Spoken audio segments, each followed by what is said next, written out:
Manorama Mahanti IMD Bhubaneswar पूरा ओडिशा राज्यर weather briefing करुच्ची जदि देखा गत 24 घंटे हाईएस्ट मैक्सिमम रेनफॉल रिकॉर्ड करा जायछि गजपति जिले में आर उदयगिरी रे 22.3 मिलीमीटर रेन ता सहित आइसोलेटेड प्लेसेस रे रेनफॉल रियलाइज होइछि पूरा स्टेट रे ता सहित maximum temperature highest maximum temperature record कराइछि बलांगीर जिले में 40.4 डिग्री सेल्सियस।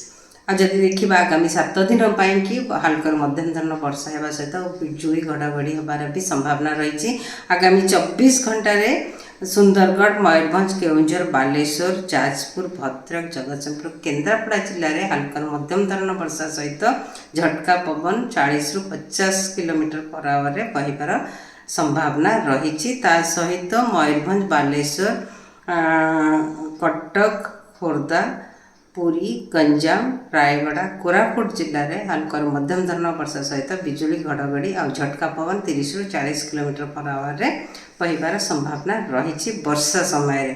आली जदि देखा 13 तारीख में मयूरभंज केउंझर बालेश्वर भद्रक जाजपुर कटक जगतसिंहपुर अंचल हल्कर मध्यम धरण वर्षा किछि स्थान होबार संभावना रही। सहित बिजुली घड़घड़ी और झटका पवन 30 ରୁ 40 किलोमीटर पर आवर रहिबार संभावना रही।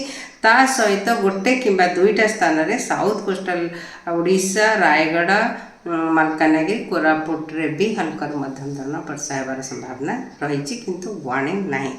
आउ जदि 14 तारीख का देखा सुंदरगढ़ केउंझर मयूरभंज हल्कर मध्यम धरण वर्षा होगा सहित बिजुली घड़घड़ी ता सहित झटका पवन 40 ରୁ 50 किलोमीटर पर आवर रहिबार संभावना रही। सहित बालेश्वर भद्रक जाजपुर केन्द्रापड़ा कटक और जगतसिंहपुर जिले में हल्कर मध्यम धरण वर्षा सहित बिजुली घड़घड़ी और झटका पवन 30 ରୁ 40 किलोमीटर पर आवर रहिबार संभावना रही किंतु गोटे किंबा दुईटा स्थान में प्रबल वर्षा भी हो पारे जमीक मयूरभंज जिले में। आउ जदि देखा आमर 15 तारीख रे अनेक स्थान में हल्का मध्यम धरण वर्षा होगा सहित बिजुली घड़घड़ी आउ झटका पवन हबार भी संभावना रही।